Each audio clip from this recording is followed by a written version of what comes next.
الحمد لله رب العالمين والصلاة والسلام على أشرف الأنبياء والمرسلين وعلى آله وصحبه ومن تبعهم بإحسان إلى يوم الدين أما بعد.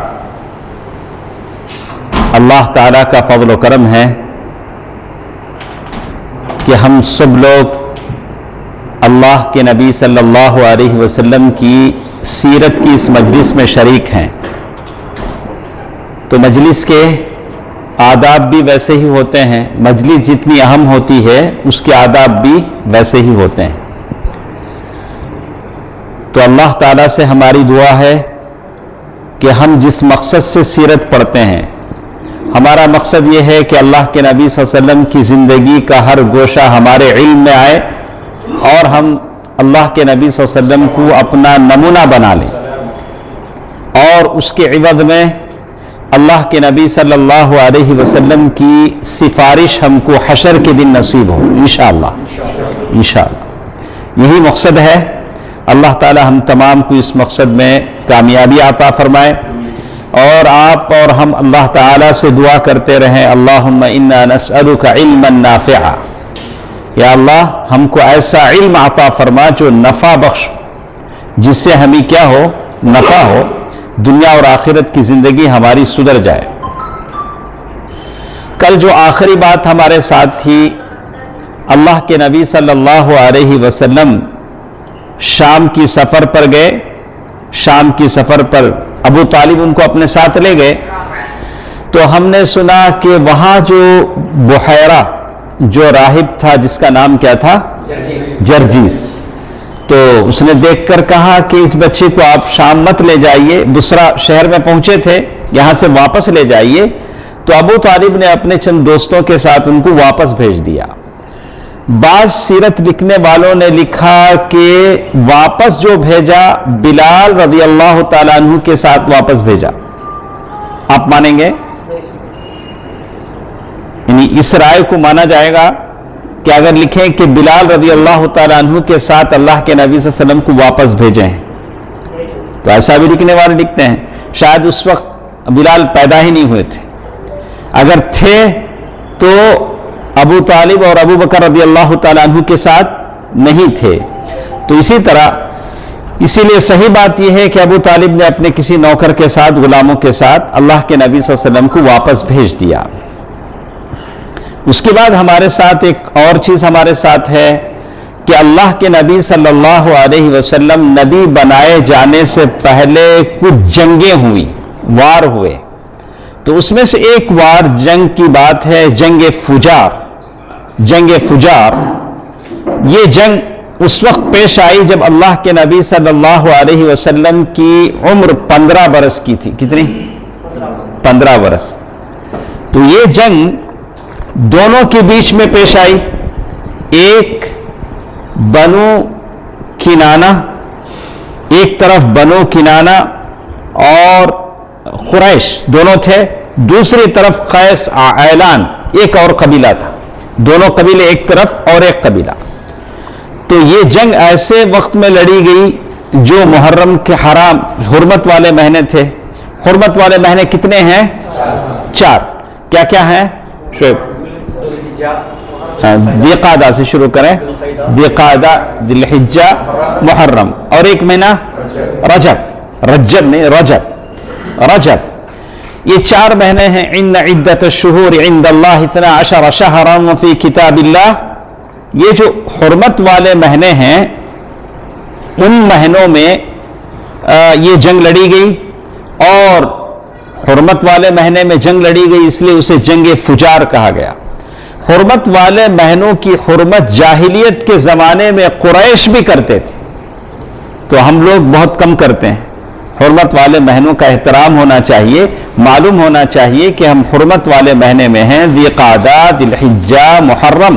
یہ محرم کا مہینہ ہے، اور محرم کے مہینے میں بھی لوگ اس کی بے حرمتی کرتے ہیں.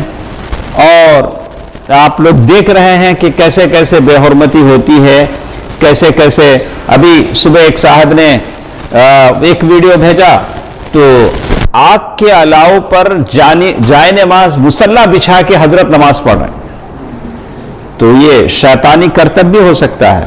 اسی لیے سلف نے کہا کہ اگر تم کسی کو ہوا میں اڑتا دیکھو، پانی میں تیرتا دیکھو، تو اسے مت سمجھو کہ وہ اللہ کا ولی ہے جب تک کہ اس کی زندگی اللہ کے نبی صلی اللہ علیہ وسلم کی سنت کے مطابق نہ ہو. یعنی ہاتھ میں لڈو نکال دینا، ایسے گھما کے پھول نکال دینا، یہ تو اورے بھی کرتے ہیں جو مسلمان نہیں ہیں وہ لوگ بھی کرتے ہیں. یہ کوئی کرامت، یہ کوئی چیز نہیں ہے جب تک کہ اس نیک بندے کی زندگی اللہ تعالیٰ اور اس کے رسول صلی اللہ علیہ وسلم کے بتائے ہوئے طریقے پر نہ ہو. تو اسی طرح یہ جنگ تھی جنگ فجار. اور ایک جنگ اللہ کے نبی صلی اللہ علیہ وسلم، یہ جنگ کب ہوئی؟ جب اللہ کے نبی صلی اللہ علیہ وسلم کی عمر 15 برس کی تھی. اس جنگ میں اللہ کے نبی صلی اللہ علیہ وسلم بھی شریک ہوئے. جنگ فجار میں چھوٹی عمر کے تھے، اپنے چاچاؤں کو تیر سنبھال کے دیتے تھے، تیر دیتے تھے، چاچا تیر چلاتے تھے. اور اس کے بعد ایک اور جنگ ہوئی حلف الفضول. حلف الفضول یہ معاہدہ ہے، سارے مل کر انہوں نے ایک معاہدہ کیا کہ ہم کسی مظلوم کو ہم ہر کسی مظلوم کی مدد کریں گے، کسی مظلوم پر ہم اس پر ظلم ہونے نہیں دیں گے. آج ہمارے ساتھ حال ہی ہے، جہاں بھی کوئی مسلمان ملتا ہے نام پوچھتے ہیں کیا نام ہے، نام بولتا ہے تو پھر اسے فون نمبر لے کے ٹرو کالر میں مارتے کیا نام آتا ہے، دیکھتا ہے اس کا نام کچھ ہے تو پھر اسے مارنے پیٹنے لگتے ہیں. تو 2 مہینے کے عرصے میں کئی مسلمان مارے گئے، کئی مسلمانوں کو مارا گیا. بالکل یہی حالت اس زمانے میں بھی تھی. کوئی بھی آدمی انجانہ مکے میں آ جاتا اور اس کا کسی سے پر قرضہ ہوتا تو اس پر ظلم کرتے، اسے مارتے. تو یہ چند قبائل کے درمیان یہ جنگ، یہ معاہدہ ہوا. جیسے کہتے ہیں یہ سارے جو قبائل ہیں قریش کے، ایک واقعہ ہوا، اس کے نتیجے میں یہ حلف الفضول والا معاہدہ ہوا. ہم آپ کو بتائیں گے کہ واقعہ کیا تھا جس کی وجہ سے وہ سارے لوگ جمع ہو کر یہ فیصلہ کیے. سارے لوگوں نے مل کر عبداللہ بن جدعان تیمی، وہ زمانے کے بڑے مشہور آدمی تھے، ان کے گھر میں سارے جمع ہوئے اور سب نے مل کر کہا کہ ہم سارے مظلوموں کی مدد کریں گے، چاہے وہ مکے والا ہو یا مکے سے کہیں باہر سے آیا ہو. مکے میں کسی سے اس سے پیسے لینا تھا، کسی کا قرضہ لینا تھا. باہر کا آدمی اسی لیے سپورٹ کیا ہوتا ہے؟ کم ہوتا ہے. اگر ہمارا لوکل آدمی ہو تو اس کا سپورٹ زیادہ ہوتا ہے. تو کہتے ہیں کہ ایک معاہدہ تھا.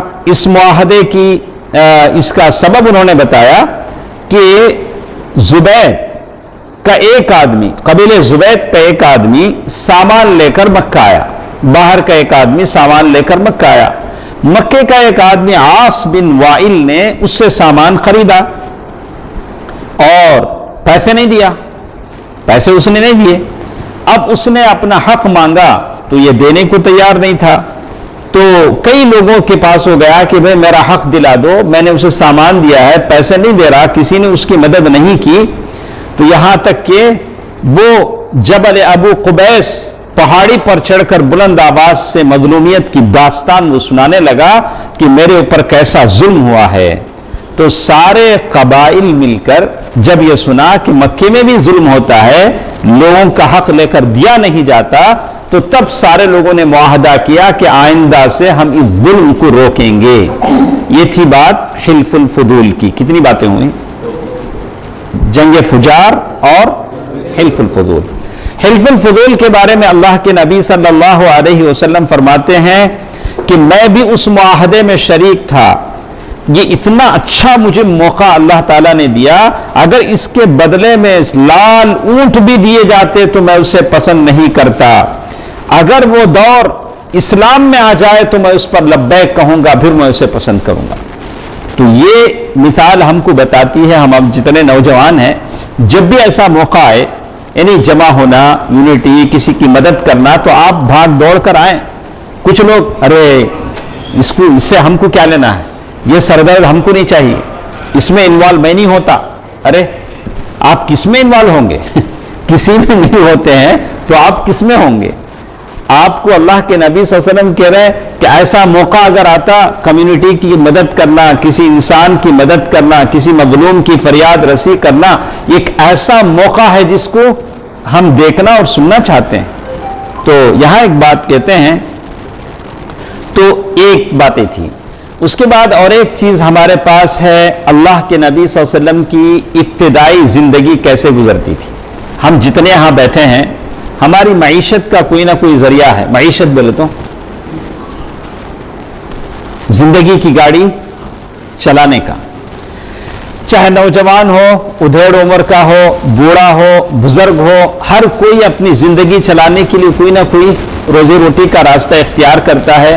کسی کو راستے مل جاتے ہیں، کسی کو کشادہ راہیں ملتی ہیں، کسی کی روزی تنگ ہو جاتی ہے، کوئی روزی تلاش کرتے کرتے رہ جاتا ہے، کسی کو راستے ملتے ہی نہیں. اور جب کہ اللہ تعالیٰ کہتے ہیں کہ تمہارا رزق کہاں ہے؟ آسمانوں. تمہارا رزق وفی السماء رزقکم وما توعدون، رزق تمہارا آسمانوں میں. رزق کی چابیاں بتا دی گئیں، یہ کرو تمہاری روزی روٹی میں برکت ہوگا. اللہ کے نبی صلی اللہ علیہ وسلم کی زندگی ایسی تھی کہ جوان تھے، کوئی کام متعین نہیں تھا، کوئی کام نہیں تھا، لیکن آپ بکریاں چرایا کرتے تھے. چونکہ وہاں کا وہ یہ تھا بکریاں چرانا. اللہ کے نبی صلی اللہ علیہ وسلم قبیلہ سعد کی بکریاں چرائیں. جب قبیلہ سعد، پھر اللہ کے نبی صلی اللہ علیہ وسلم مکے والوں کی بکریاں چند پیسوں میں چراتے تھے. اور 25 سال کی عمر جب اللہ کے نبی صلی اللہ علیہ وسلم کی ہوئی تو وہ زمانے میں ام المؤمنین خدیجہ رضی اللہ تعالی عنہ مکے کی بڑی مالدار خاتون تھی. تو عورتوں کو بھی موقع دینا چاہیے کچھ کرنے کا. عورتوں کے پاس اچھے اچھے منصوبے ہوتے ہیں، اگر وہ حدود شریعت کے حدود میں رکھ کر کرنا چاہے تو آپ ان کو سپورٹ کیجئے.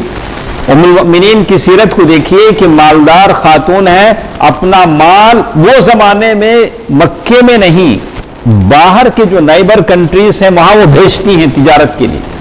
کیا اللہ تعالیٰ نے وہ زمانے میں دیا ہوگا، کتنی بڑی تجارت ام المؤمنین کی ہوگی. تو 25 سال کی عمر میں اللہ کے نبی صلی اللہ علیہ وسلم بھی ام المؤمنین خدیجہ رضی اللہ تعالی عنہ کا مال لے کر شام کی طرف گئے. تو خدیجہ رضی اللہ تعالی عنہ کے ابا کا نام کیا تھا؟ خدیجہ بنت خویلد. تو اور اصول یہ تھا، مضاربت کے اصول پر ایک حصہ دیتی تھی. مضاربت کسے کہتے ہیں؟ مضاربہ ادھر جو معلوم ہے وہ نہیں بولیں گے. جو مضاربت کہتے ہیں کہ مال آپ کا، محنت میری، محنت میں کروں گا، مال آپ لگائیں گے، تو اس منافع جو آئے گا اس میں سے آپ کو میں پرسنٹیج دوں گا، ایک حصہ دوں گا. ایک مضاربہ. تو ام المؤمنین خدیجہ رضی اللہ تعالی عنہ اللہ کے نبی صلی اللہ علیہ وسلم کے ساتھ ایسی کرتی تھی. پورا قبیلہ تاجر پیشہ تھا. تو اب ان کو معلوم ہوا کہ مکے میں ایک نوجوان ہے جس کی بات میں سچائی ہے، راست گو ہے، بہت سیدھی بات کرتا ہے، سچی بات کرتا ہے، امانت دار ہے، اس کے اخلاق بہت بلند ہے، مکارم اخلاق کا مالک ہے. تو انہوں نے اللہ کے نبی صلی اللہ علیہ وسلم کو پیغام بھیجا، کیا اچھا ہو کہ آپ میرا مال لے کر جائیں، تجارت کریں آپ کو. تو ان کا جو نوکر تھا میسرہ، اس نوکر کا نام کیا تھا؟ میسرہ. اس کے ساتھ مال دے کر بھیجا. تو کہا کہ آپ مال لے جائیں، کاروبار کریں، میں دوسروں کو جو دیتی ہوں اس سے بہتر آپ کو دوں گی. تو آپ صلی اللہ علیہ وسلم نے یہ پیشکش قبول کر لیا اور مال لے کر، ساتھ نوکر بھی تھا، شام کی طرف چلے. اور جب واپس آئے تو ام المؤمنین خدیجہ رضی اللہ تعالی عنہا نے مال میں بڑی برکت دیکھی، بڑی برکت دیکھی، بڑی اچھی تجارت ہوئی. اور پھر میسرہ، وہ سفر میں آدمی کیا ہوتا ہے؟ جانا جاتا ہے. آپ یہاں رہیں بات الگ، کبھی کسی کے ساتھ آزمانا ہے تو کیا کرنا؟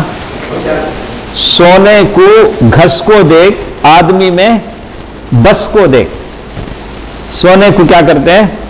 گھس کو دیکھتے. آدمی میں کیا کرنا؟ بس کو دیکھنا. کالی اوپر سے شیخ صاحب اچھے ہیں، تھم بنا ہوا نہیں. ان کے ساتھ کیا کرو، ایک دن 2 دن بتاؤ، دیکھو انہوں غصے میں کیسے رہتے ہیں، نارمل حالت میں کیسے رہتے ہیں. آدمی کب جانا جاتا؟ غصے میں ہے، اندر کا پورا باہر آ جاتا. زبان سے کیا ہوتا؟ پوری چیزیں باہر آ جاتی، صاحب کیا ہیں. تو میسرہ نے اللہ کے نبی صلی اللہ علیہ وسلم کو سفر میں دیکھا، سفر کے شب روز دیکھے. تو آ کر اس نے بیان کیا کہ آپ بڑے میٹھی اخلاق، شیریں اخلاق کے مالک ہیں، بلند پایا کردار، موزوں انداز فکر. اور راست گو بالکل سچ بولنے والے ہیں، امانت دار ہیں. یہ سارے طریقے انہوں نے جو دیکھے، یہ سارے طریقے میسرہ نے کس سے بولے؟ خدیجہ رضی اللہ تعالی عنہ سے. اور خدیجہ رضی اللہ تعالی عنہ بھی ایسی تھی کہ اب جس عورت کی اتنی بڑی تجارت ہو، کون شادی کرنا نہیں چاہے گا؟ بڑے بڑے رؤساء نے شادی کا پیغام دیا تھا ام المؤمنین خدیجہ رضی اللہ تعالی عنہ کو، لیکن منظور نہیں کیا. لیکن جب اللہ کے نبی صلی اللہ علیہ وسلم کا حال انہوں نے دیکھا تو کہا کہ یہ میرا جوہر ہے، یہ میرا گم گشتہ جوہر ہے، یہ میرا موتی ہے جو گم ہو گیا تھا، اب مل گیا.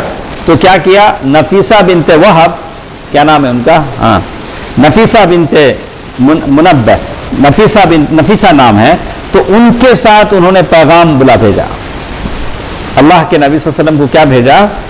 تو نبی سے انہوں نے بات کیا، نفیسہ نے، کہ اگر آپ کی خواہش ہے تو خدیجہ بہت اچھی خاتون ہے، شادی کا ایک پیغام. تو اس سے کیا معلوم ہوتا ہے؟ تو کہتے ہیں تو یہ معلوم ہوتا ہے کہ عورت خود بھی کیا کر سکتی ہے.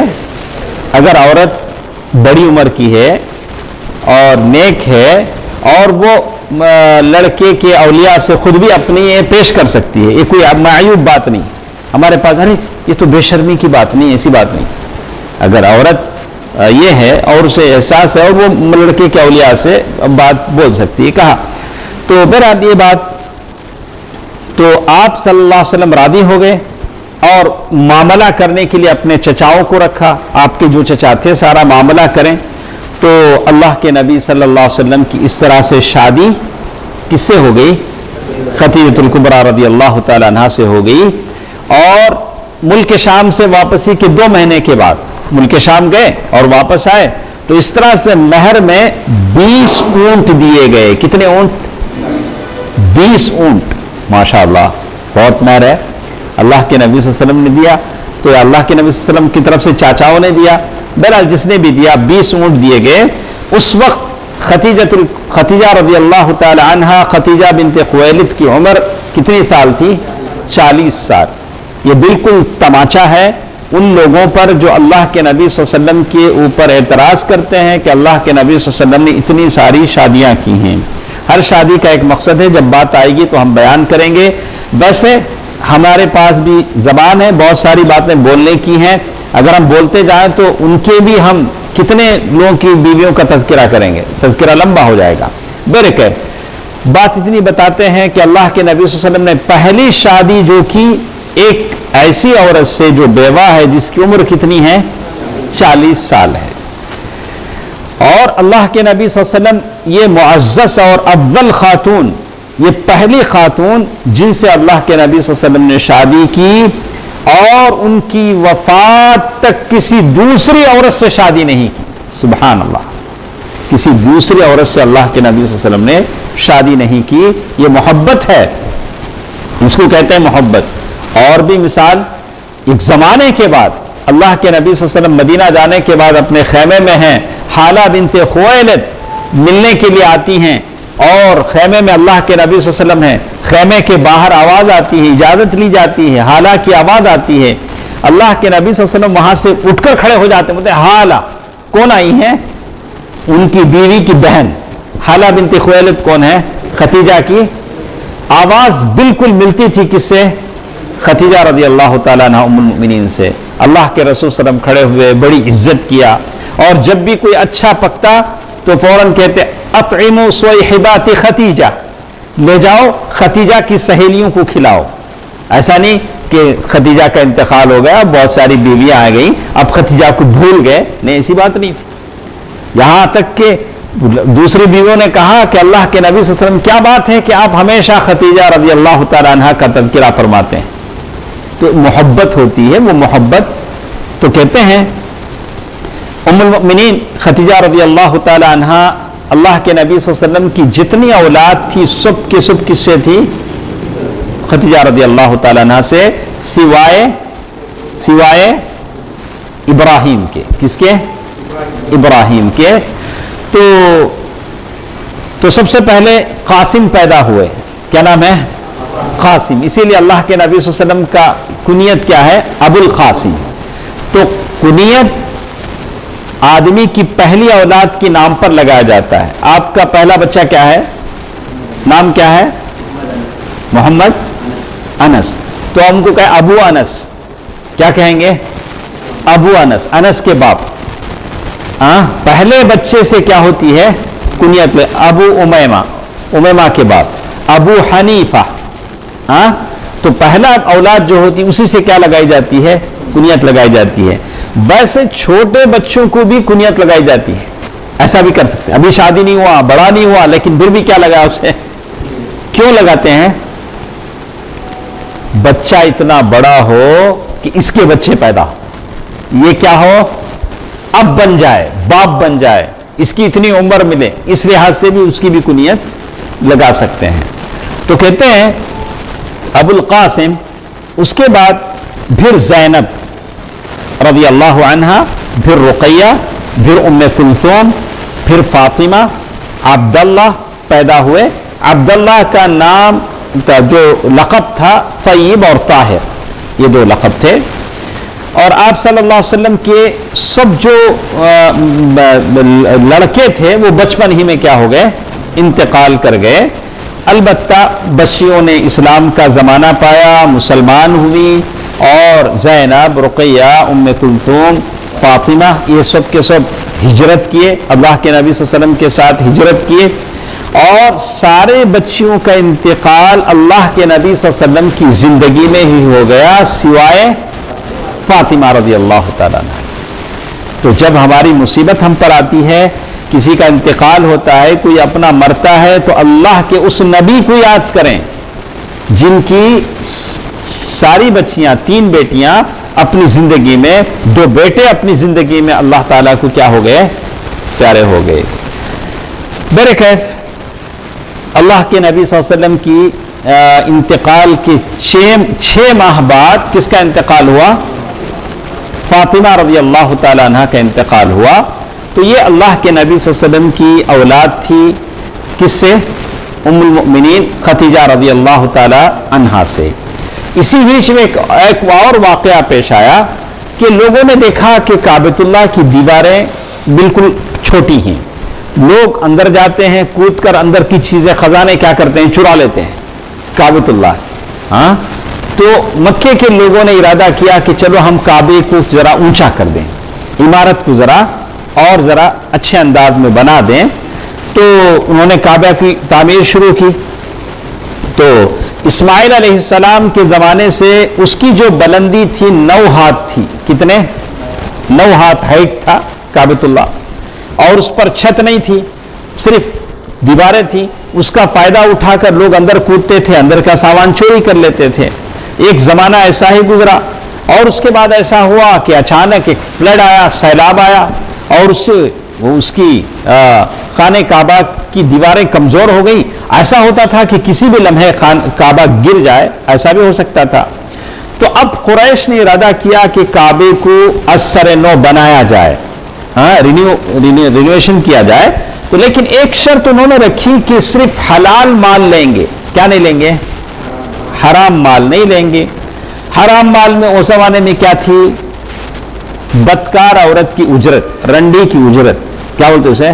بدکار عورت جو زنا کرتی ہے، پیسے لیتی ہے، تو وہ پیسہ ہم یہاں نہیں لگائیں گے. سود کی دولت، انٹرسٹ کا پیسہ، وہ بھی کیا نہیں لگائیں گے؟ مسجد میں نہیں لگائیں گے. اور کسی کا ناحق لیا ہوا مال وہ بھی استعمال ہونے نہیں دیں گے، وہ بھی ہم یہاں نہیں لگائیں گے. لیکن اب پرانے کعبے کو ڈھائے گا کون؟ بنانا تو ہے، لیکن کعبے پر جا کر پہلا کلہڑا کون چلائے گا؟ مسجد گرا کے مسجد بنانا ہے. تو آج کل تو کام کرنے والے کراتے ہیں، لیکن وہ زمانے میں خود اپنی مسجد کو جا کے کون گرائے گا؟ سارے لوگ ڈر اور خوف سے پیچھے ہٹ گئے، کہیں اللہ کا عذاب نہ آ جائے. نیت اچھی ہے لیکن کسی کو ہمت نہیں. تو وہ زمانے میں ولید بن مغیرہ مخزومی، وہ نے پہلے جا کر انہوں نے کیا کیا؟ مارا. اور سارے لوگ دیکھتے رہے دور سے کہ کہیں کوئی عذاب آتا کیا اس پر. یہ اچھا رہا تو بعد ہمیں بھی جا کیا کریں گے. تو پہلے اس کو انہوں نے پیدا ہی کیا، اور اب سارے قبیلے والے آ کے سارا عبارت یہ کیا. تو تعمیر شروع ہوئی. اور وہاں اس کا ایک نگران تھا باقوم جو ایک رومی معمار تھا، بنانے والا تھا، میستری تھا، اسے نگران بنایا گیا، باقوم اس کا نام تھا۔ اور لیکن جب عمارت بنتی گئی، جب حجر اسود تک بات آئی تو لوگوں کے بیچ میں جھگڑا شروع ہو گیا۔ حجر اسود کو کون وہاں سے نکالے گا، پھر لے جا کے اس کی جگہ اس کو رکھے گا۔ حجر اسود تو نکال گئے، اب اس کو لے جا کے اس کی جگہ پر رکھنا ہے۔ ہر قبیلہ یہ چاہتا ہے کہ ہم لے جا کے رکھیں گے، وہ اعزاز حاصل کرنا چاہتا ہے۔ تو 4-5 روز تک یہ جھگڑا چلتا رہا، اور اتنا شدت کے ساتھ یہ جھگڑا چلنے لگا کہ ایسا ہوتا تھا کہ خون خرابہ ہو جائے گا۔ تو بہرحال اب ابو امیہ مخزومی انہوں نے ایک صورت پیدا کی، کہا کہ مسجد حرام کے دروازے سے دوسرے دن جو سب سے پہلے داخل ہوگا وہ حجر اسود کو اٹھا کر اپنی جگہ رکھیں گے۔ تو لوگوں نے کہا کہ مان لیا، لیکن اللہ کی مشیت سے دوسرے دن جو سب سے پہلے اس دروازے سے داخل ہوئے وہ کون تھے؟ محمد صلی اللہ علیہ وسلم۔ سارے لوگ چیخ پڑے، بولے کہ ھذا الامین رضیناہ، ھذا محمد صلی اللہ علیہ وسلم، یہ امین ہے، ان کے فیصلے پر ہم راضی ہیں۔ اللہ کے نبی صلی اللہ علیہ وسلم نے پہلے ایک چادر منگایا۔ دیکھیے، کسی کو اعتراض نہیں، کسی کو اپنی محرومی کا احساس نہیں۔ اللہ کے نبی صلی اللہ علیہ وسلم نے ایک ایسا انداز اپنایا، ایک چادر منگایا، سارے قبیلے والوں سے کہا کہ تم وہ کونا پکڑو، تم وہ کونا پکڑو، تم یہ کونا پکڑو، اور پھر پتھر اپنے ہاتھوں سے اس چادر میں رکھا، اور پھر وہاں تک لے گئے جہاں رکھنا تھا، پھر اپنے ہاتھ سے نکال کر حجر اسود کو کیا کیا، اس کی جگہ پر رکھ دیا، کام پورا ہو گیا۔ کسی کو کوئی اعتراض رہا نہیں، صلی اللہ علیہ وسلم۔ تو یہ معقول فیصلہ تھا، عقل میں آنے والا، ساری قوم راضی ہو گئی۔ اس کے بعد ایک اور کام ایسا ہوا کہ حلال پیسے سے جو بنانے کی بات تھی، حلال پیسہ کم پڑ گیا، پیسہ ختم ہو گیا۔ تو شمال کی طرف سے کعبے کی دیواریں 6 ہاتھ کم کر دی گئی، کعبے کی لمبائی 6 ہاتھ کم کر دی گئی۔ تو یہی وہ ٹکڑا ہے جسے ہم کیا کہتے ہیں، حطیم، جہاں خالی ہے، خالی ایسا دیوار ہے، اندر بھی جا کر لوگ نماز پڑھتے ہیں، اور باہر سے آپ کیا کرتے ہیں، طواف کرتے ہیں۔ کیوں ایسا ہوا؟ ان کے پاس پیسہ نہیں تھا، اور ہر حقیقت میں وہ بھی کس میں داخل ہے، کعبے میں داخل ہے، کعبۃ اللہ میں داخل ہے۔ تو اس کے بعد شیخ نے بڑی لمبی بحث کی ہے، ہم اسے چھوڑ کر آگے بڑھتے ہیں کہ کیسے وہ تمام چیزیں تھیں۔ تو کہا کہ وہ حجر اسود، وہاں وہ جو کعبے کا دروازہ ہے، خانہ کعبہ کی بلندی کتنی ہے؟ 15 میٹر ہے۔ اب اگر آپ کعبے کی جو بلندی دیکھیں گے تو کتنا ہے، وہ 15 میٹر اس کی اونچائی ہے۔ اور ساری تفسیر شیخ نے لکھا ہے کہ کون سی دیوار کتنی لمبی ہے، آپ اسے کتاب میں بھی اچھی طرح دیکھ لے سکتے ہیں۔ اس کے بعد ایک اور چیز جسے ہم یہاں کہیں گے، اللہ کے نبی صلی اللہ علیہ وسلم کی زندگی نبوت سے پہلے کیسی تھی، آپ کی زندگی نبوت سے پہلے کیسی تھی۔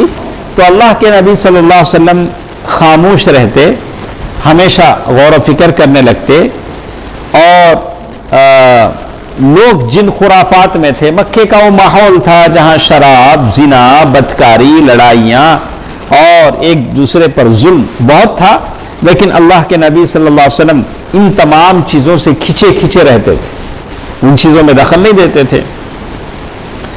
اور اللہ کے نبی صلی اللہ علیہ وسلم اس ماحول میں رہ کر بھی کبھی شراب کو ہاتھ نہیں لگایا، جاہلیت کے زمانے میں، ابھی نبی نہیں بنائے گئے ہیں، لیکن شراب کو اللہ کے نبی صلی اللہ علیہ وسلم نے ہاتھ نہیں لگایا، اور وہ ذبیحہ نہیں کھایا جو آستانوں پر ذبح کیا جاتا ہے، جو مزاروں پر، درگاہوں پر، آستانوں پر جو ذبح ہوتا تھا، اللہ کے نبی صلی اللہ علیہ وسلم نے نہیں کھایا۔ اور بتوں کے نام پر جو میلے، جو عرس، ٹھیلے وہاں ہوتے تھے، اس پر کبھی اللہ کے نبی صلی اللہ علیہ وسلم شریک نہیں ہوئے۔ نبوت سے پہلے اللہ تعالیٰ نے نبی کی کیا کیا؟ حفاظت فرمایا۔ سبحان اللہ۔ کیسے؟ ہم اس سے پہلے سنے ہیں وہ واقعہ شق صدر کا، اللہ کے نبی صلی اللہ علیہ وسلم کا سینہ پھاڑا گیا، اس میں سے جبریل امین نے وہ حصہ نکالا، کہا ھذا حظ الشیطان، ھذا حظ الشیطان من، یہ شیطان کا حصہ ہے، اور پھر اس کو زمزم کے پانی میں تش میں رکھ کر دھویا گیا، پھر اس کو رکھ کر سی دیا گیا۔ تو اللہ کے نبی صلی اللہ علیہ وسلم کو شروع ہی سے بتوں کی عبادت سے سخت نفرت تھی، اور اللہ کے نبی صلی اللہ علیہ وسلم نے کبھی اس کو پسند نہیں کیا۔ لیکن جیسے کہتے ہیں عام لوگوں میں ایک خواہش ہوتی ہے، ویسے اللہ کے نبی صلی اللہ علیہ وسلم کے دل میں بھی کبھی خواہش آئی۔ تو کہتے ہیں کہ ایک مرتبہ ایسا ہوا، میں بھی بکریاں چراتا تھا، میرے ساتھ والے بکری چرانے والے کو میں نے کہا کہ ایسا کرو تم میرے بکریوں کا ریوڑ سنبھالو، تو فلاں گھر میں شادی ہے، اور رات میں وہ قصے کہانیاں ڈھول بجتا تھا۔ ہاں، جیسے ہمارے ہاں شادی کی رات کیا ہوتا ہے، شادی کل ہے تو آج کیا ہوتا ہے، کیا ہوتا ہے ہاں، تو کہتے ہیں کہ ایسے ہی ہمارے پاس وہ شادی کی رات میں بھی جاؤں گا، جا کر وہ شبانہ گوئی سنوں گا، رات میں جو بولتے ہیں وہ ساری باتیں سنوں گا۔ تو اس کے بعد میں نکلا، اور ابھی مکے کے پہلے گھر ہی پہنچا تھا کہ باجے کی آواز سنائی دی، میں نے باجے کی آواز سنائی، میں نے دریافت کیا کہ کیا ہے، لوگوں نے بتایا کہ فلاں فلاں کی شادی ہے۔ شادی سے پہلے سارے بیٹھتے ہیں، طبلہ بجاتے ہیں، قصے کا، میں بھی سننے بیٹھ گیا، لیکن اللہ نے میرا کان بند کر دیا، پھر میں سو گیا۔ اللہ تعالیٰ نے اللہ کے نبی صلی اللہ علیہ وسلم پر کیا کر دیا، نیند طاری کر دی۔ میں سوتا رہا یہاں تک کہ صبح کے سورج کی تیزی نے مجھے جگایا۔ اللہ کے نبی صلی اللہ علیہ وسلم کیا ہوئے، سو گئے۔ تو بالکل 2 مرتبہ اللہ کے نبی صلی اللہ علیہ وسلم کے ساتھ ایسے ہوا، اور اس کے بعد اللہ کے نبی صلی اللہ علیہ وسلم فرماتے ہیں کہ اس کے بعد پھر کبھی غلط ارادہ نہ ہوا۔ اللہ تعالیٰ نے کیا کیا، اللہ کے نبی صلی اللہ علیہ وسلم کو سلا دیا۔ صحیح بخاری میں جابر بن عبداللہ رضی اللہ تعالیٰ عنہ کی ایک روایت ہے، جس میں وہ کہتے ہیں جب کعبہ بن رہا تھا، کعبہ تعمیر ہو رہا تھا، تو عباس رضی اللہ تعالیٰ عنہ پتھر ڈھو رہے تھے، پتھر دیوار کے لیے بنا رہے تھے۔ عباس رضی اللہ عنہ کیا ہوتے ہیں اللہ کے نبی صلی اللہ علیہ وسلم کے، عباس بن عبد المطلب، ہاں چچا، تو چاچا پتھر ڈھو رہے تھے، اللہ کے نبی صلی اللہ علیہ وسلم جا کر ایک ایک پتھر دے رہے تھے۔ تو پتھر اللہ کے نبی صلی اللہ علیہ وسلم نے سر پہ رکھا، تو چاچا نے کہا کہ اچھا ہے کہ سر چبھے گا پتھر، تم ایسا کرو تمہاری جو لنگی ہے تہبند ہے اسے کیا کرو سر پہ رکھ لو، جیسے پتھر ڈھونے والے کرتے ہیں۔ تو جیسے ہی انہوں نے ایسا کیا، اپنا تہبند نکال کے، سر چھوٹے بچے ہیں، تہبند پر رکھا، سر پر رکھا، بے ہوش ہو کر گر پڑے۔ کیا ہو گیا، بے ہوش ہو کر گر پڑے، اور نگاہیں آسمان کی طرف اڑ گئیں، اور جیسی آنکھ کھلی اللہ کے نبی صلی اللہ علیہ وسلم کے لئے میری لنگی، میرا تہبند دے دو، اور آپ کا تہبند آپ کو باندھ دیا گیا۔ تو اس کے بعد یعنی اللہ کے نبی صلی اللہ علیہ وسلم کبھی بھی اپنا جسم اللہ کے نبی صلی اللہ علیہ وسلم نہیں کھولے۔ تو اللہ تعالیٰ اپنے رسولوں کی ایسے ہی حفاظت کرتا ہے۔ یہ اللہ کے نبی صلی اللہ علیہ وسلم کا کردار تھا، آپ کے فاضلانہ اخلاق تھے، کریمانہ عادات تھے، جس سے اللہ تعالیٰ نے آپ کو نوازا تھا۔ بالکل سچ بولنے والے اور پاک نفس، سب سے زیادہ کریم اللہ کے نبی صلی اللہ علیہ وسلم تھے، جس کی وجہ سے لوگ آپ کو کیا بولتے تھے، امین بولتے تھے۔ کیا بولتے تھے، امین بولتے تھے۔ تو اس کے بعد ایک اور زندگی ہمارے ساتھ ہے، غار حرا کی زندگی۔ کون سی زندگی، غار حرا کی زندگی۔ غار حرا مکے سے 4 میل لگتا ہے نا، 4 کلومیٹر کے فاصلے پر ایک غار ہے، جبل ابو قبیس، جبل الرحمہ، جبل النور کہیں گے، جبل النور یا جبل الاسلام، جو بھی آپ کہیں، جبل النور، اس پہاڑ پر غار حرا ہے۔ تو کتنا لگے گا، جیسے 630 پر 4 میٹر اوپر ہے وہ پہاڑ، یعنی عام زمین سے اس کی اونچائی اتنی لمبی ہے۔ تو یہ غار حرا ہے جہاں اللہ کے نبی صلی اللہ علیہ وسلم جا کر بیٹھ جاتے تھے، اس غار میں جا کر بیٹھ جاتے تھے۔ بس 4-5 آدمی بیٹھ سکیں گے، اور پتہ بھی نہیں چلے گا کہ یہ غار ہے۔ پیچھے سے اگر آپ جائیں گے تو وہاں آپ کو وہ غار ملے گا۔ تو یہ غار حرا اللہ کے نبی صلی اللہ علیہ وسلم جاتے تھے. تو انشاءاللہ کل کے درس میں آپ مجھے یاد دلائیں کہ صوفیہ نے اس سے استدلال کیا ہے. اللہ کے نبی صلی اللہ علیہ وسلم کی یہ صوفیانہ زندگی تھی، تو ہم آپ کو بتائیں گے حقیقت کیا ہے. کل کے درس میں ہم آپ بتائیں. دو چیزیں مجھے آپ کو بتانی ہیں. یہ کیا اللہ کے نبی صلی اللہ علیہ وسلم نے اپنی زندگی میں خودکشی کی کوشش کی؟ خودکشی مطلب سوسائڈ، ایک اعتراض ہے. اور دوسرا یہ ہے کہ کیا اسلام کو یہ جو غلط صوفیت کی جو تعریف ہے اس سے کوئی دخل ہے، اس سے کوئی یہ ہے لگاؤ، اس سے ملتی جلتی؟ اسلام کی زندگی الگ ہے. صوفیت جس کو بگاڑی گئی، جس کی شکل وجد اور مستی کی شکل میں، ناچ دھوم اس کے شکل میں، اس کا اسلام سے کوئی تعلق نہیں ہے. اللہ کے نبی صلی اللہ علیہ وسلم کی عمر 40 برس کی ہوئی. اللہ کے نبی صلی اللہ علیہ وسلم اس وقت بہت ہی غور و فکر کرتے تھے، سوچتے بیٹھ جاتے تھے. تنہائی آپ کو محبوب بنا دی گئی تھی. تو ستو اور پانی لے کر مکے سے دور 2 میل کے مطلب 4 کلومیٹر 3 کلومیٹر پڑتا ہے. مکے سے کعبے سے 2 میل کی دور پر یہ غار تھا، غار حرا. اللہ کے نبی صلی اللہ علیہ وسلم وہاں جاتے تھے. تو غار حرا کی اونچائی کتنی تھی؟ 630 پر 4. تو اللہ کے نبی صلی اللہ علیہ وسلم کو مکے کا وہ جو ماحول جو برا تھا، جہاں گناہ ہوتے تھے، کتنی نفرت تھی. دور ہٹ گئے اس ماحول سے اور تاکہ اللہ تعالیٰ کی عبادت کریں. تو وہ جو غار تھا جس کی لمبائی 4 گز اور چوڑائی 1.25 گز تھی، اس پورے غار کی لمبائی 4 گز اور چوڑائی 1.25 گز تھی. تو کہتے ہیں، اور کبھی ایسا ہوتا ہے کہ ام المؤمنین خدیجہ رضی اللہ تعالیٰ عنہ بھی آپ کے ساتھ جاتی. اس کا یہ مطلب نہیں ہے کہ اگر کوئی کہے کہ ہاں، اس کا مطلب یہ ہے کہ بیوی زوجہ محترمہ کو چھوڑ کر چلا دیا جا سکتا ہے، آپ چل جائیں، بلا کے نہیں. کبھی یہاں لکھتے ہیں، شیخ لکھتے ہیں کہ نہیں، اللہ کے نبی صلی اللہ علیہ وسلم اکیلے نہیں جاتے تھے، ساتھ ام المؤمنین خدیجہ رضی اللہ تعالیٰ عنہ بھی جاتی تھی. وہی وہاں رہتی تھی، وہی قریب میں رہتی تھی. کہتے تھے اللہ کے نبی صلی اللہ علیہ وسلم وہاں قیام کرتے، ستو اور پانی استعمال کرتے، جب تک وہ رہتا اسے استعمال کرتے. جب وہ ختم ہو جاتا تو پھر ام المؤمنین پھر آپ کے پاس وہ ستو اور پانی لے کر جاتی تھی. تو یہ اللہ کے نبی صلی اللہ علیہ وسلم کے غار حرا کی زندگی تھی. یہ اللہ کے نبی صلی اللہ علیہ وسلم کو یہ جو خلوت اللہ تعالیٰ نے خلوت نشین بنا دیا تھا، یہ تنہائی جو، تو اسی لیے کہتے ہیں کہ اسی بیچ جبریل علیہ السلام اللہ کے نبی صلی اللہ علیہ وسلم کے پاس آئے. اللہ کے نبی صلی اللہ علیہ وسلم کہاں ہیں؟ غار حرا میں ہیں. غار حرا کی زندگی میں اللہ کے نبی صلی اللہ علیہ وسلم کو 6 مہینے کا عرصہ گزر گیا. یعنی اس کا یہ مطلب نہیں تھا کہ وہیں تھے، آتے جاتے تھے، ستو اور پانی لاتے تھے، جاتے تھے بہت سا. تو اللہ کے نبی صلی اللہ علیہ وسلم کی اس مدت کے بعد جبریل علیہ السلام قرآن مجید کی چند آیتیں لے کر آئے. اور وہ آیتیں کیا ہیں؟ اقرأ بسم ربک الذی خلق خلق الانسان من علق اقرأ وربک الاکرم الذی علم بالقلم.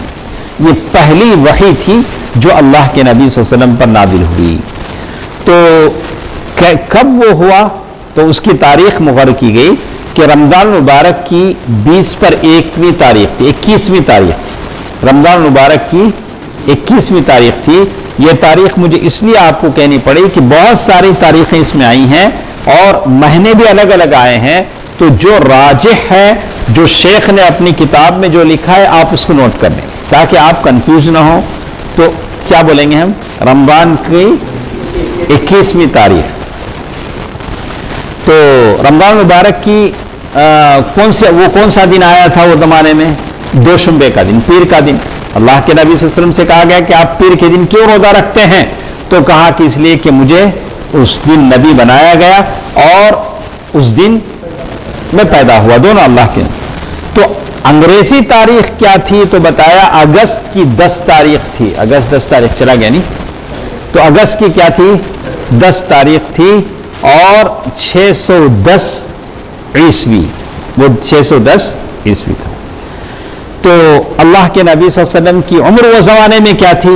2 طریقے سے عمر بتائی گئی، ایک قمری حساب سے، ایک شمسی حساب سے، یعنی مون کے حساب سے، سن کے حساب سے. مون کے حساب سے بتایا گیا کہ آپ کی عمر قمری سال کے حساب سے 40 سال 6 مہینے 12 دن.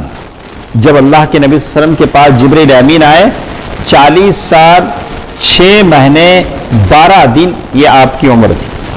اور شمسی حساب سے وہ کیسے تھے؟ 30 پر 9 سال 3 مہینے 22 دن. 30 پر 9 سال 3 مہینے 22 دن یہ تھا. تو کیوں یہ رمضان مبارک کہا گیا؟ تو بعض لوگوں نے کہا کہ ربیع الاول کا مہینہ تھا، لیکن صحیح بات یہ کہ جب وحی نہ آئی تو وہ رمضان مبارک کا مہینہ تھا، اس لیے کہ قرآن کیا کہتا ہے؟ شہر رمضان الذی انزل فیہ القرآن. رمضان میں قرآن نازل ہوا. تو اللہ کے نبی صلی اللہ علیہ وسلم نبی کب بنائے گئے؟ رمضان کے 22 رمضان نہیں ہم لوگ 21 کتنا 21. تو اور ایک چیز میں ایک تھی انا انزلناہ فی لیلۃ مبارکہ. انا انزلناہ فی لیلۃ مبارکہ. تو اس سے 21ویں تاخراتی بھی معلوم ہوتا ہے کہ وہ رات کون سی تھی؟ تاخرات کی رات، تاخرات تھی. تو جبریل امین اللہ کے نبی صلی اللہ علیہ وسلم کے پاس آئے تو وحی کی جو ابتدا ہوئی وہ خوابوں سے ہوتی تھی. اللہ کے نبی صلی اللہ علیہ وسلم رات میں جو خواب دیکھتے تھے دن میں ویسے ہی ہوتا تھا. آپ صلی اللہ علیہ وسلم غار حرا میں خلوت کی زندگی فرماتے اور کئی رات گھر تشریف لائے بغیر مصروف عبادت رہتے. تو اس کے لیے آپ صلی اللہ علیہ وسلم توشہ لے جاتے تھے اور توشہ ختم ہو جائے تو پھر واپس آتے. ام المؤمنین خدیجہ رضی اللہ تعالیٰ عنہ آپ کے لیے توشہ تیار کرتی، پھر آپ صلی اللہ علیہ وسلم غار حرا میں جاتے. تو جبریل امین جب آئے تو کیا کہا؟ اقرا، پڑھو. تو پہلی وحی کہاں سے شروع ہوئی؟ پڑھنے کے الفاظ سے شروع ہوئی اور اللہ کے نبی صلی اللہ علیہ وسلم پر قرآن مجید کی سورۃ العلق کی یہ آیتیں نازل ہوئی. اس کے بعد کہتے ہیں ان آیات پہلی مرتبہ ایسا ہو رہا تھا کہ انسان اللہ کے ایک فرشتے سے انسان کی ملاقات تھی. بہت بڑی بات کہ انسان کے لیے پہلی ملاقات تھی اللہ تعالیٰ کے ایک بڑے فرشتے سے جس کی 600 سے زائد پر ہیں. جبریل امین فرشتوں کے سردار ہیں. اور پھر اس طرح سے نزول وحی کا سلسلہ ہو رہا ہے. اقرأ بسم ربک الذی خلق. تو اللہ کے نبی صلی اللہ علیہ وسلم کا دل کانپنے لگا اور اللہ کے نبی صلی اللہ علیہ وسلم ویسے ہی آئے اور خدیجہ بنت خویلد کے پاس تشریف لائے. اور آدمی کو جب بھی کوئی پریشانی آتی ہے اگر بیوی ڈھنگ کی ہو تو جا کر کس سے سناتا ہے؟ کسے سناتا ہے؟ بیوی کو نہ بولے گا لیکن شرط ہے بیوی کیا ہونا چاہیے؟ ڈھنگ کی ہونی چاہیے. ام المؤمنین خدیجہ بنت خویلد کو دیکھیے کیسے اس مشکل میں اللہ کے نبی صلی اللہ علیہ وسلم کو انہوں نے دلاسا دیا، ڈھارس باندھی، ہمت باندھی. اگر ڈھنکی نہ ہو وہ بھی سر میں ہاتھ او ایسا ہوا وہ بھی روتے بیٹھ جائے گی، کام نہیں بنے گا. جب آپ کو منافع آتا ہے تو آپ پہلے کس سے بولتے ہیں؟ زوجہ محترمہ سے. جی ایسا ہوا. لاس آیا تو بھی زوجہ محترمہ کو سناتے ہیں. لیکن شرط کیا ہے؟ صحیح طور سے ڈیل کرنے والی اچھی بیوی ہو، صالحہ ہو، قانتہ ہو، وہ دنیا کے انداز کو سمجھ سکتی ہو. اگر ایسی ہو جو جلد پریشان ہو جائے بالکل وہ آپ سنا کر دوہری مصیبت مول لے تو ایسا نہ سنانا اچھا ہے. ایسی بیوی کو کیا نہیں کرنا اچھا ہے؟ نہیں سنانا اچھا ہے. اللہ کے نبی صلی اللہ علیہ وسلم اس فراست مند، بڑی عقیل، ذہین، فطین اس عورت کو اللہ کے نبی صلی اللہ علیہ وسلم سنا رہے ہیں، کہہ رہے ہیں کہ میرے ساتھ ایسا واقعہ پیش آیا، زملونی مجھے چادر اڑا دو. مجھے کیا کر دو؟ چادر اڑا دو. انہوں نے فوراً شوہر کے کہنے پر فوراً چادر اڑا دیا.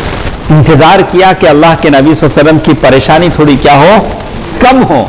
آتے ہی باہر کی کبھی ایسا ہوتا ہے شوہر باہر پریشان ہو کے گھر آتا ہے، گھر آئے تو اسے کیا کیا جائے؟ تھوڑا سکون دیا جائے. اسے تھوڑا بٹھایا، اسے تھوڑا گلاس پانی دیا، تھوڑا آرام سانس لے لیا، اس کے بعد اپنی بپتا اسے سناؤ. وہ گھر کا دروازہ بند کرتے ہی شروع، یا گھر میں ایسا ہوا ویسا ہوا ویسا ہوا ویسا ہوا، وہ پھر گھر کا دروازہ کھول کے کیا کرتا ہے؟ باہر چلا جاتا. بولا باہر ہی اچھا ہے، باہر ہی اچھا ہے. یہ اللہ تعالیٰ نے کہا کہ نہیں، یہ کیا ہے؟ جعل لکم من انفسکم ازواجا لتسکنوا الیہا. ہم نے یہ جو تمہارے جوڑے بنائے ہیں اس لیے بنائے کہ تمہارے ایک دوسرے کی دل کو کیا ملے؟ سکون ملے. آپ گھر میں چلے جائیں، آپ کی دل کو کیا ملے؟ سکون مل جائے. اب باہر کی کوئی ٹینشن نہیں.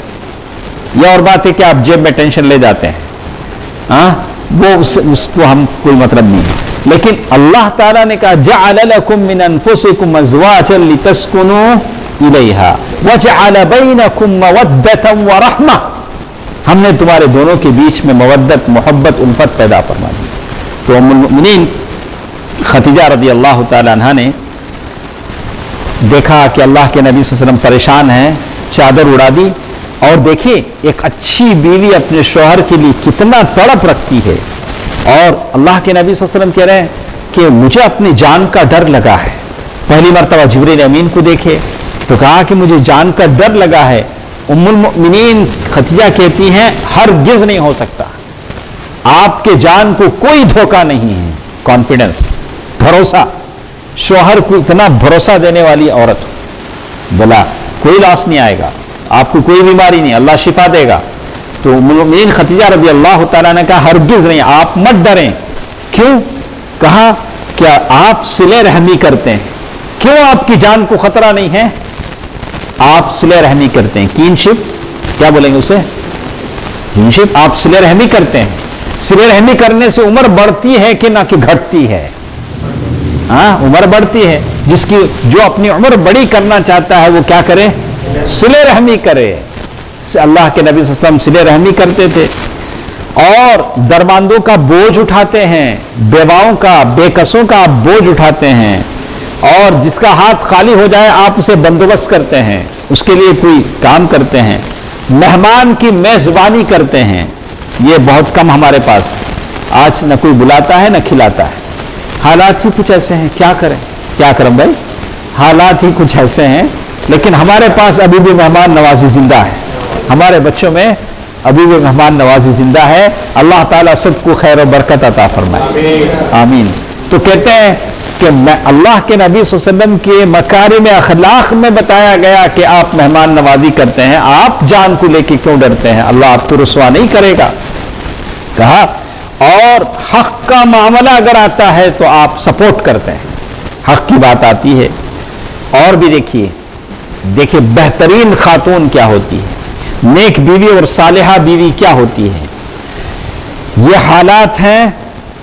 اب شوہر کو تسلی دیا، اللہ کے نبی صلی اللہ علیہ وسلم کو تسلی ہو گئی. دیکھیے اور یہ پہلی کیا کہیں گے آپ؟ کاؤنسلنگ کہیں گے. یعنی مطلب یہ سمجھانا، اللہ کے نبی صلی اللہ علیہ وسلم کو دلاسا دینا، بھروسہ دلانا اور آپ کی ہمت کو مضبوط کرنا. اس کے بعد اسی پر بس نہیں کیا. اس کے بعد اللہ کے نبی صلی اللہ علیہ وسلم کو وہ لے گئی ورقہ بن نوفل کے پاس. وہ زمانے کے بڑے عالم تھے، وہ کتابوں کا، عیسائی کتابوں کا علم رکھتے تھے. ورقہ بن نوفل ان کے پاس لے گئی. جو دور جاہلیت میں وہ عیسائی ہو گئے تھے اور عبرانی لکھنا جانتے تھے اور انجیل عبرانی زبان میں لکھتے تھے، لیکن بوڑھے ہو چکے تھے، نابینا ہو چکے تھے. تو ان کے پاس لے گئی، کہا کہ ورقہ یہ آپ کا بھتیجا ہے، کچھ باتیں بول رہے ہیں، سنیے کہ وہ کیا بولتے ہیں. تو ورقہ بن نوفل نے کہا کہ بھتیجے تم کو کیا دکھتا ہے، کیا دیکھتے ہو؟ تو اللہ کے نبی صلی اللہ علیہ وسلم نے پورا بیان کیا. غار حرا میں جو کچھ دیکھا، جبریل امین آئے، سینے سے لگا کے دبایا، ایک بار بھی چھوڑا، پڑھو، نہیں پڑھ سکے، دوبارہ دبایا، چھوڑا، نہیں پڑھ سکے، تیسری مرتبہ دبایا، پھر کہا اقرا، پڑھو، تو تیسری مرتبہ اللہ کے نبی سے پڑھا. یہ ساری روداد انہوں نے سنائی. تو جیسے انہوں نے سنا تو کہا کہ یہ تو وہی ناموس ہے، یہ تو وہی فرشتہ ہے جو موسیٰ علیہ السلام پر آیات کتاب لے کر نازل ہوا تھا. اے کاش میں ہٹا کٹا ہوتا، جوان ہوتا تو میں تمہاری سپورٹ کرتا، میں تمہاری مدد کرتا. تو ورقہ بن نوفل نے کہا کہ میں تمہاری مدد کرتا اس وقت جب تم کو مکے کے لوگ مکے سے نکال دیں گے۔ اللہ کے نبی صلی اللہ علیہ وسلم کو کتنا تعجب ہوا ہوگا، بولے کہ میں جس کو مکے والے امین کہتے ہیں، امانت دار کہتے ہیں، میں جس نے حجر اسود کو اس کی جگہ رکھا، لوگوں کے بیچ قتل و غارت گری سے میں نے صلح صفائی کرا دی، کیا مکے والے مجھے نکال دیں گے؟ اللہ کے نبی صلی اللہ علیہ وسلم کو بڑا تعجب ہوا۔ تو ورقہ بن نوفل نے کہا کہ ہاں مکے والے تمہیں نکال دیں گے، اس لیے کہ تم ایسا پیغام لائے ہو، جس کسی نے بھی ایسا پیغام لایا ہے اس کے ساتھ ایسا ہی ہوا ہے، اس کے ساتھ ایسا ہی ہوا ہے۔ تو انہوں نے کہا کہ لیکن ورقہ بن نوفل کی یہ خواہش تھی، لیکن اس کے بعد وہ جلد ہی فوت ہو گئے، اور پھر پہلی وحی کے بعد وحی رک گئی۔ کیا ہوا تھا؟ پہلی وحی آئی، اس کے بعد وحی رک گئی۔ اب وہ زمانہ کتنا تھا، وہ بریک یعنی وہ مدت کتنی لمبی تھی، کتنے زمانے تک وحی رکی، الگ الگ لوگوں کی یہ ہیں۔ اور اللہ کے نبی صلی اللہ علیہ وسلم کے بارے میں کہتے ہیں کہ کبھی میں سوچتا تھا کہ کیا چیزیں مجھے آ رہی ہیں، اللہ کے نبی صلی اللہ علیہ وسلم فیصلہ نہیں کر پا رہے تھے۔ جیسے کہتے ہیں کہ میں نے کبھی سوچا میں پہاڑ کی چوٹی پر جا رہا ہوں، وہاں سے اپنے آپ کو نیچے لڑکا دوں گا۔ یہ خیال کسے آیا؟ اللہ کے نبی صلی اللہ علیہ وسلم کو، اور اپنا خاتمہ کر لوں گا، اپنا خاتمہ کر لوں گا اور ہمیشہ کے لیے راحت پا جاؤں گا۔ یہ خیال کسے آیا؟ کل ہم اس کا جواب دیں گے کہ اسی کو لے کر لوگوں نے اعتراض کیا کہ کیا اللہ کے نبی صلی اللہ علیہ وسلم نے اس طرح کا کوئی خیال آیا؟ تو یہاں الفاظ ہیں، انشاءاللہ کل ہم آپ کو یہ کریں گے۔ تو آپ فرماتے ہیں کہ یہ سوچ کر میں نکلا، جب بیچ پہاڑ پر پہنچا تو آسمان سے ایک آواز آئی، آسمان سے ایک آواز سنائی دی، اے محمد صلی اللہ علیہ وسلم تم اللہ کے رسول ہو۔ اس آواز میں کیا تھا؟ تم اللہ کے رسول ہو اور میں جبریل ہوں۔ اب بات صاف ہو گئی، اللہ کے نبی صلی اللہ علیہ وسلم کہا تم اللہ کے رسول ہو۔ آپ کہتے ہیں کہ میں نے آسمان کی طرف نظر اٹھا کر دیکھا تو دیکھا کہ جبریل ایک آدمی کی شکل میں افق کے اندر پاؤں جمائے کھڑے ہیں اور کہہ رہے ہیں کہ اے محمد تم اللہ کے رسول ہو، میں جبریل ہوں۔ اب حالت یہ تھی کہ میں نے آگے جاتا تھا نہ پیچھے آتا تھا، جہاں رہا وہیں کھڑے رہا، اور میری حالت یہ تھی اور مسلسل کھڑا رہا۔ ادھر ام المؤمنین خدیجہ پریشان رضی اللہ عنہا، انہوں نے اپنے ہرکارے بھیجے، نوکر بھیجے، خادم بھیجے کہ دیکھو محمد صلی اللہ علیہ وسلم کہاں ہیں۔ ہرکارے ڈھونڈ کر واپس آئے، خادم جو بھی تھے ڈھونڈ کر واپس آئے، کہا کہ اللہ کے نبی صلی اللہ علیہ وسلم نظر نہیں آ رہے ہیں۔ تو کہتے ہیں کہ اس کے بعد اللہ کے نبی صلی اللہ علیہ وسلم پھر جبریل چلے گئے، جبریل جو کھڑے تھے چلے گئے۔ اس کے بعد پھر میں واپس آیا، اور میں جب واپس آیا ام المؤمنین خدیجہ رضی اللہ تعالی عنہا نے مجھے دیکھا تو کہا کہ ابو القاسم آپ کہاں تھے، آپ کہاں تھے؟ میں نے آپ کی تلاش میں آدمی بھیجے۔ ماشاءاللہ، یہ نیک عورت کی تڑپ ہے۔ شوہر کبھی آتا نہیں ہے، جلدی آتا نہیں ہے، تو کبھی کیا ہوتا ہے، انہوں چاہتے کیا بولتے ہیں، کہاں تو بھی کہہ رہیں گے انہوں آ جائیں گے انہوں۔ سبحان اللہ۔ کہتے ہیں کہ میں نے آدمی تلاش میں بھیجے، مکے تک جا کر واپس آ گئے۔ اس کے جواب میں اللہ کے نبی صلی اللہ علیہ وسلم نے جو کچھ دیکھا تھا بتایا۔ دل کسے بتایا؟ خدیجہ رضی اللہ تعالی عنہ کو، میں نے ایک فرشتہ دیکھا، اس نے مجھے یہ بات کہی۔ اللہ کے نبی صلی اللہ علیہ وسلم نے سارا ماجرا سنایا، اور پھر کہتے ہیں کہ اس کے بعد پھر ورقہ بن نوفل کے پاس لے گئی خدیجہ رضی اللہ تعالی عنہ، پھر سارا واقعہ سنایا تو انہوں نے کہا قدوس قدوس، اس ذات کی قسم جس کے ہاتھ میں ورقہ کی جان ہے، یہ وہی فرشتہ ہے جو موسیٰ علیہ السلام کے پاس آیا کرتا تھا۔ تو اللہ کے نبی صلی اللہ علیہ وسلم جب دوبارہ مکہ واپس آئے، ساری بات سنی تو کہتے ہیں کہ ورقہ بن نوفل کی باتوں سے اللہ کے نبی صلی اللہ علیہ وسلم کو تسلی ہو گئی۔ لیکن انشاءاللہ کل سے ہم دوبارہ بات شروع کریں گے کہ وحی کی جو بندش تھی، وحی کی بندش مطلب بند ہو جانا، وحی کے بعد کچھ دنوں کے لیے وحی رک گئی پہلے، تو اس کے بعد کے کیا حالات تھے انشاءاللہ کل کے درس میں ہم سنیں گے۔ تو دوبارہ وحی کیسے شروع ہوئی، کن الفاظ سے شروع ہوئی، اور اسی کے ساتھ ساتھ وحی کے کتنی قسمیں ہوتی ہیں۔ ہم لوگ پڑھ چکے ہیں انبیاء کی سٹوریز میں وحی کتنے قسموں پر مشتمل ہے، تو یہ بات ہمارے ساتھ گزر چکی ہے۔ اور اسی طرح اللہ تعالیٰ اللہ کے نبی صلی اللہ علیہ وسلم کو تبلیغ کا حکم دیتے ہیں، دعویٰ کا حکم دیتے ہیں، یہ بھی بات انشاءاللہ کل کے درس میں ہم پڑھیں گے۔ اللہ تعالیٰ جو باتیں ہم سنتے ہیں اس پر عمل کرنے کی توفیق دے، آمین۔ والسلام علیکم ورحمۃ اللہ وبرکاتہ۔